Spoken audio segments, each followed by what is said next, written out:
بسم الله الرحمن الرحيم. الحمد لله الذي أنزل على عبده الكتاب ولم يجعل له عوجا قيما لينذر بأسا شديدا من لدنه ويبشر المؤمنين الذين يعملون الصالحات أن لهم أجرا حسنا ماكثين فيه أبدا وينذر الذين قالوا اتخذ الله ولدا ما لهم به من علم ولا لآبائهم كبرت كلمة تخرج من أفواههم إن يقولون إلا كذبا فلعلك باخئ نفسك على آثارهم إن لم يؤمنوا بهذا الحديث أسفا إنا جعلنا ما على الأرض زينة لها لنبلوهم أيهم أحسن عملا وإنا لجاعلون ما عليها سعيدا جرزا أم حسبت أن أصحاب الكهف والرقيم كانوا من آياتنا عجبا إذ أوى الفتية إلى الكهف فقالوا ربنا آتنا من لدنك رحمة وهيئ لنا من أمرنا رشدا فضربنا على آذانهم في الكهف سنين عددا ثم بعثناهم لنعلم أي الحزبين أحصى لما لبثوا أمدا نحن نقص عليك نبأهم بالحق إنهم فتية آمنوا بربهم وزدناهم هدى وربطنا على قلوبهم إذ قاموا فقالوا ربنا رب السماوات والأرض لن ندعو من دونه إلها لقد قلنا إذا شططا هؤلاء قوم اتخذوا من دونه آلهة لولا يأتون عليهم بسلطان بين فمن أظلم ممن افترى على الله كذبا وإذ اعتزلتموهم وما يعبدون إلا الله فأووا إلى الكهف ينشر لكم ربكم من رحمته ويهيئ لكم من أمركم مرفقا وترى الشمس إذا طلعت تزاور عن كهفهم ذات اليمين وإذا غربت تقرضهم ذات الشمال وهم في فجوة منه ذلك من آيات الله من يهد الله فهو المهتد ومن يضلل فلن تجد له وليا مرشدا وتحسبهم أيقاظا وهم رقود ونقلبهم ذات اليمين وذات الشمال وكلبهم باسط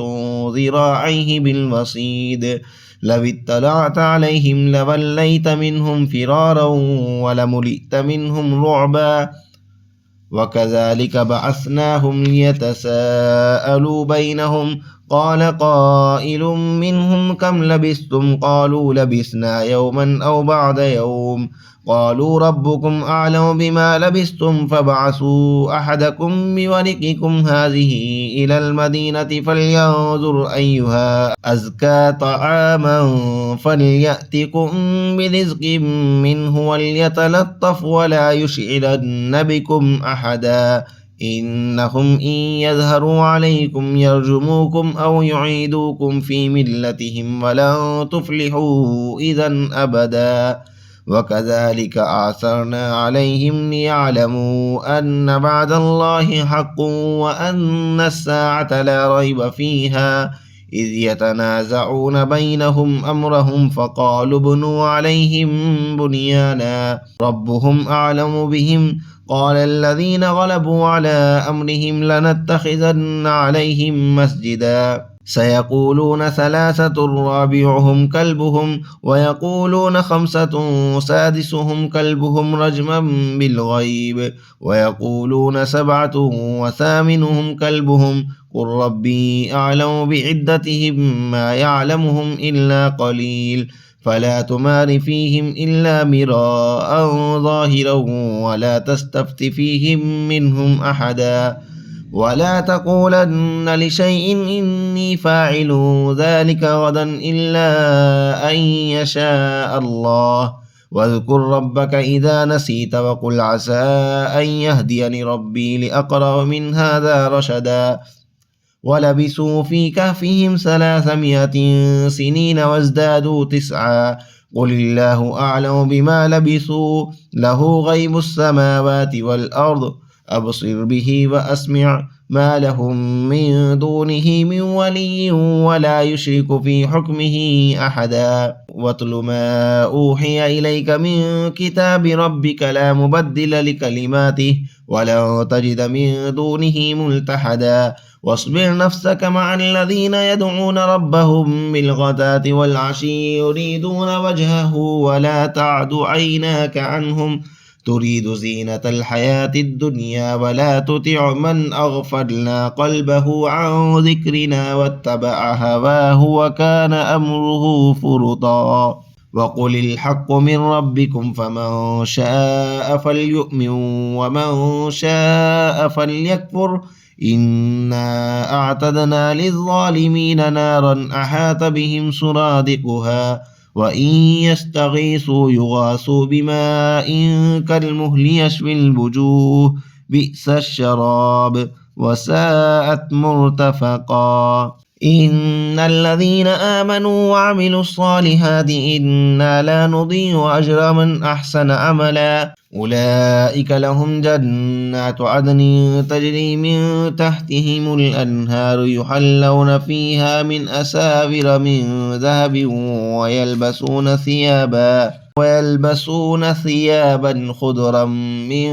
سندس واستبرق متكئين فيها على الأرائك نعم الثواب وحسنت مرتفقا واضرب لهم مثل الرجلين جعلنا لأحدهما جنتين من أعناب وحففناهما بنخل وجعلنا بينهما زرعا كلتا الجنتين آتت أكلها ولم تظلم منه شيئا وفجرنا خلالهما نهرا وكان له ثمر فقال لصاحبه وهو يحاوره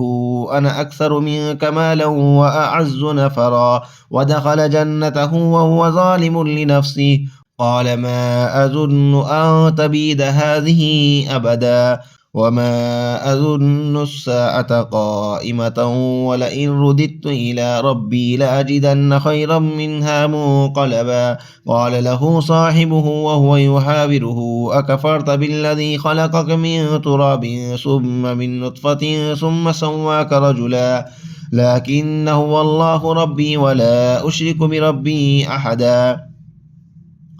ولولا إذ دخلت جنتك قلت ما شاء الله لا قوة إلا بالله إن ترني أنا أقل منك مالا وولدا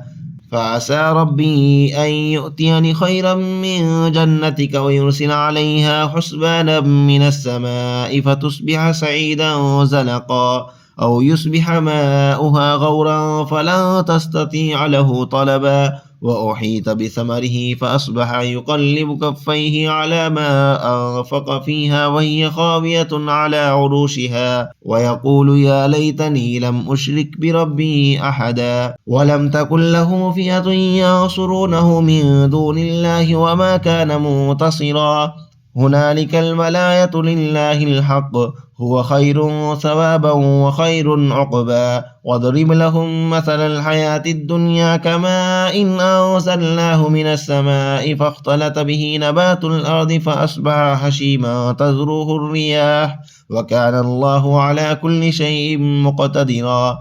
المال والبنون زينة الحياة الدنيا والباقيات الصالحات خير عند ربك ثوابا وخير أملا ويوم نسير الجبال وترى الأرض بارزة وحشرناهم فلم نغادر منهم أحدا وعرضوا على ربك صفا لقد جئتمونا كما خلقناكم أول مرة بل زعمتم أن لن نجعل لكم موعدا ووضع الكتاب فترى المجرمين مشفقين مما فيه ويقولون يا ويلتنا ما لهذا الكتاب لا يغادر صغيرة ولا كبيرة إلا أحصاها ووجدوا ما عملوا حاضرا ولا يظلم ربك أحدا وإذ قلنا للملائكة اسجدوا لآدم فسجدوا إلا إبليس كان من الجن ففسق عن أمر ربه أفتتخذونه وذريته أولياء من دوني وهم لكم عدو بئس للظالمين بدلا ما أشهدتهم خلق السماوات والأرض ولا خلق أنفسهم وما كنت متخذ المضلين عددا ويوم يقول نادوا شركائي الذين زعمتم فدعوهم فلم يستجيبوا لهم وجعلنا بينهم موبقا ورأى المجرمون النار فظنوا أنهم مواقعوها ولم يجدوا عنها مصرفا ولقد صرفنا في هذا القرآن للناس من كل مثل وكان الإنسان أكثر شيء جدلا وما منع الناس أن يؤمنوا إذ جاءهم الهدى ويستغفروا ربهم إلا أن تأتيهم سنة الأولين أو يأتيهم العذاب قبلا وما نرسل المرسلين إلا مبشرين ومنذرين ويجادل الذين كفروا بالباطل ليدحضوا به الحق واتخذوا آياتي وما أنذروا هزوا ومن أظلم ممن ذكر بآيات ربه فأعرض عنها ونسي ما قدمت يداه إنا جعلنا على قلوبهم أكنة أن يفقهوه وفي آذانهم وقرا وإن تدعهم إلى الهدى فلن يهتدوا إذا أبدا وربك الغفور ذو الرحمة لو يؤاخذهم بما كسبوا لعجل لهم العذاب بل لهم موعد لن يجدوا من دونه موئلا وتلك القرى أهلكناهم لما ظلموا وجعلنا لمهلكهم موعدا وإذ قال موسى لفتاه لا أبرح حتى أبلغ مجمع البحرين أو أمضي حقبا فلما بلغا مجمع بينهما نسيا حوتهما فاتخذ سبيله في البحر سربا فلما جاوزا قال لفتاه آتنا غداءنا لقد لقينا من سفرنا هذا نصبا قال أرأيت إذ أوينا إلى الصخرة فإني نسيت الحوت وما أنسانيه إلا الشيطان أن أذكره واتخذ سبيله في البحر عجبا قال ذلك ما كنا نبغي فارتدا على آثارهما قصصا فوجدا عبدا من عبادنا آتيناه رحمة من عندنا وعلمناه من لدنا علما قال له موسى هل أتبعك على أن تعلمني مما علمت رشدا قال إنك لن تستطيع معي صبرا وكيف تصبر على ما لم تحط به خبرا قال ستجدني إن شاء الله صابرا ولا أعصي لك أمرا قال فإن اتبعتني فلا تسألني عن شيء حتى أحدث لك منه ذكرا فانطلقا حتى إذا ركبا في السفينة خرقها قال أخرقتها لتغرق أهلها لقد جئت شيئا إمرا قال ألم أقل إنك لن تستطيع معي صبرا قال لا تؤاخذني بما نسيت ولا ترهقني من أمري عسرا فانطلقا حتى إذا لقيا غلاما فقتله قال أقتلت نفسا زكية بغير نفس لقد جئت شيئا نكرا قال ألم أقل إنك لن تستطيع معي صبرا قال إن سألتك عن شيء بعدها فلا تصاحبني قد بلغت من لدني عذرا فانطلقا حتى إذا أتيا أهل قرية استطعما أهلها فأبوا أن يضيفوهما فوجدا فيها جدارا يريد أن ينقض فأقامه قال لو شئت لاتخذت عليه أجرا قال هذا فراق بيني وبينك سأنبئك بتأويل ما لم تستطع عليه صبرا أما السفينة فكانت لمساكين يعملون في البحر فأردت أن أعيبها وكان وراءهم ملك يأخذ كل سفينة غصبا وأما الغلام فكان أبواه مؤمنين فخشينا أن يرهقهما طغيانا وكفرا فأردنا أن يبدلهما ربهما خيرا منه زكاة وأقرب رحما وأما الجدار فكان لغلامين يتيمين في المدينة وكان تحته كنز لهما وكان أبوهما صالحا فأراد ربك أن يبلغا أشدهما ويستخرجا كنزهما رحمة من ربك وما فعلته عن أمري ذلك تأويل ما لم تستطع عليه صبرا ويسألونك عن ذي القرنين قل سأتلو عليكم منه ذكرا إنا مكنا له في الأرض وآتيناه من كل شيء سببا فأتبع سببا حتى إذا بلغ مغرب الشمس وجدها تغرو في عين حمئة ووجد عندها قوما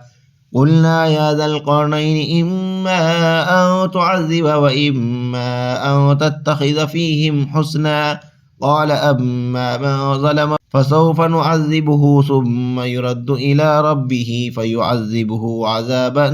نكرا وأما من آمن وعمل صالحا فله جزاء الحسنى وسنقول له من أمرنا يسرا ثم أتبع سببا حتى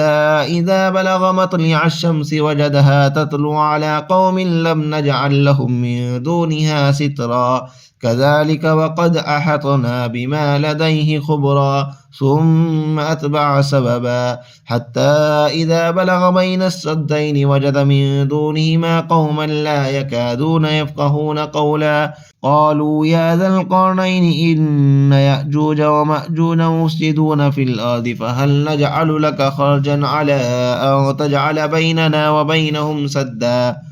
قال ما مكني فيه ربي خير فاعينوني بقوة أجعل بينكم وبينهم ردما آتوني زبر الحديد حتى إذا سابا بين الصدفين قال انفخوا حتى إذا جعله نارا قال آتوني أفرغ عليه قطرا فما استطاعوا أن يظهروه وما استطاعوا له نقبا قال هذا رحمة من ربي فإذا جاء وعد ربي جعله دكا وكان وعد ربي حقا وتركنا بعضهم يومئذ يموج في بعض ونفخ في الصور فجمعناهم جمعا وعرضنا جهنم يومئذ للكافرين عرضا الذين كانت أعينهم في غطاء عن ذكري وكانوا لا يستطيعون سمعا أفحسب الذين كفروا أن يتخذوا عبادي من دوني أولياء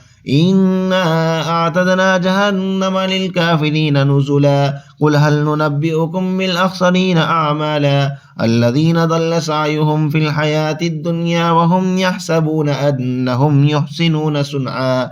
أولئك الذين كفروا بآيات ربهم ولقائه فحبطت أعمالهم فلا نقيم لهم يوم القيامة وزنا ذلك جزاؤهم جهنم بما كفروا واتخذوا آياتي ورسلي هزوا إن الذين آمنوا وعملوا الصالحات كانت لهم جنات الفردوس نزلا خالدين فيها لا يبغون عنها حولا قل لو كان البحر مدادا لكلمات ربي لنفد البحر قبل أن تنفد كلمات ربي ولو جئنا بمثله مددا قل إنما